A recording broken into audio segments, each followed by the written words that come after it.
The 10th of January 2026. A protester scales the balcony of Iran's embassy in London, tears down the flag of the Islamic Republic, and raises the lion and sun, a symbol of pre-revolutionary Iran. It is one of several protests that have sprung up internationally in solidarity with thousands of Iranians currently taking to the streets to demonstrate against the regime's economic mismanagement and to demand political change.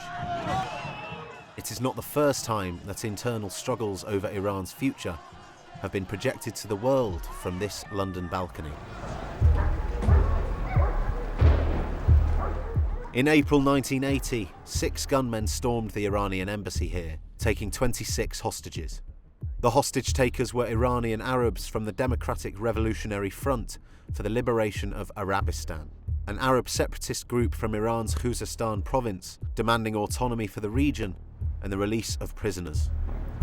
For 6 tense days, negotiators and armed police faced off against the gunmen inside the embassy, while outside the police cordon at the end of Princes Street, the international press gathered and watched.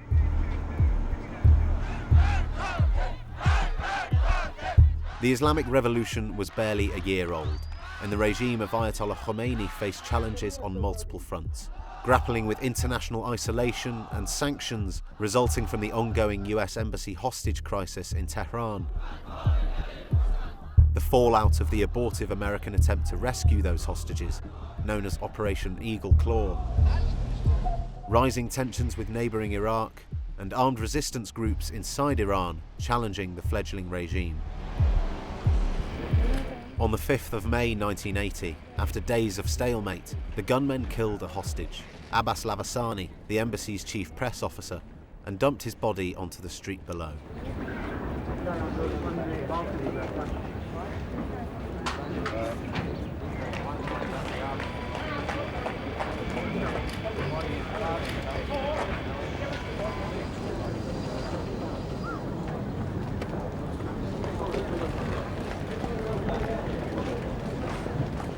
Minutes later, Britain's Special Air Service, or SAS, launched Operation Nimrod. Who's that? Who's that? They've got masks on.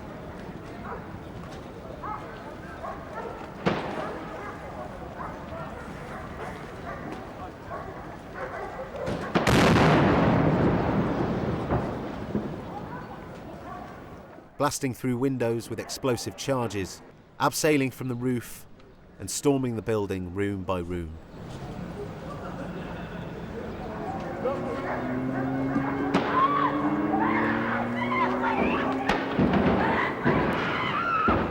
They're shooting back. The raid was broadcast live as it happened, with the BBC interrupting the televised final of the World Snooker Championships. It became one of the most iconic live news moments in British television history. Firing from the road. 1, 2.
David, do you realise that the police are still firing from the road?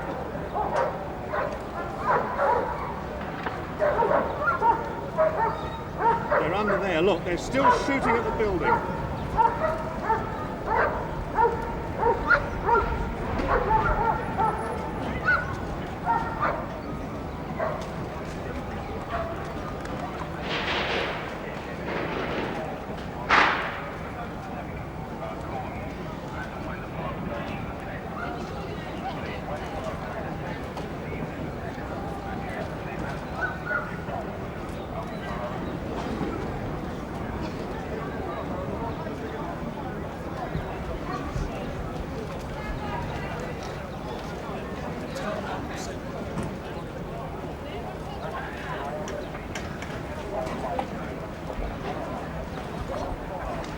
There are 3 people on the balcony at the moment, and smoke is coming out of the first floor windows.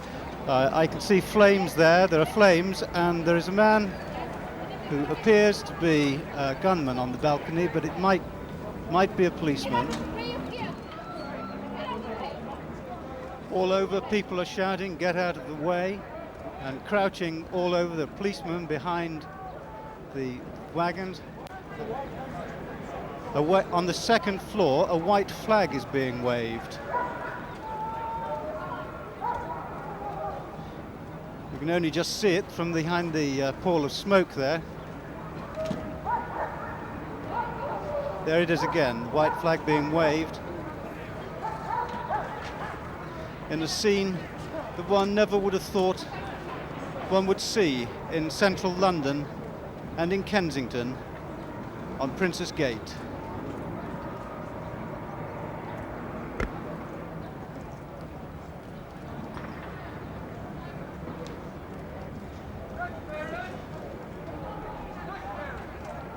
And this is on a day in which one man, or at least one of the hostages, was shot and brought out of the embassy at about 7 o'clock this evening,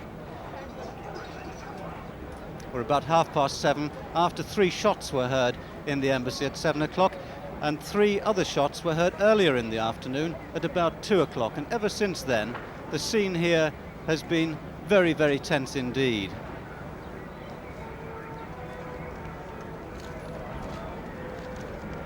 A short while ago, the Deputy Assistant Commissioner, Peter Nevens, came out and he said the police have tried exceedingly hard to prevent this situation, and they are still trying.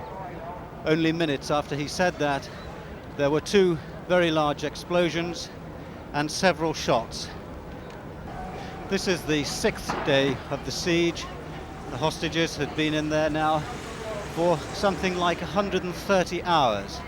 It began early last week, or in the middle of last week. There have been 2 further shots, and the police are now moving into a position where they can completely surround the building. The whole area now in front of the embassy has reached the tensest moment, because there has been a shot even after the white flag has appeared at the 2nd floor balcony, 2nd floor window. That white flag has been waved twice, but since then there have been further shots. So the area is still not secure. Police marksmen are now running in a crouching position away from the wagons that have been parked here for 6 days. There are now loads of policemen running to get into a surrounding position. Police are now moving out into Kensington Gardens, uniformed officers moving out into Kensington Gardens, surrounding the area of where the press marquee had been set up some days ago. Okay. The operation lasted just 17 minutes. 5 gunmen were killed and all but 1 hostage survived.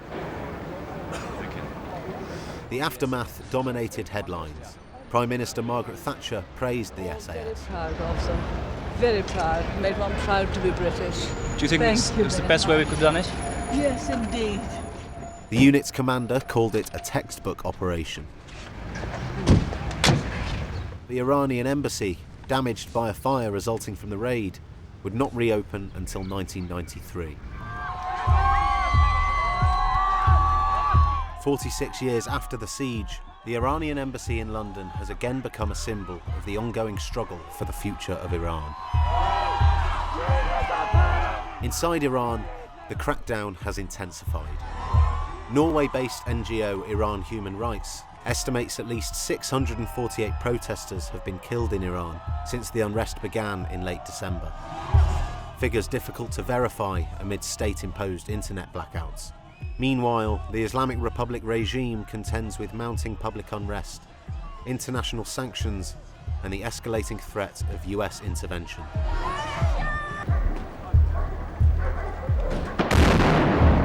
From 1980 to 2026, the same London balcony has twice reflected Iran's domestic upheaval, then during the troubled birth of the Islamic Republic, and now amid what is perhaps the gravest challenge to its future since those uncertain early years.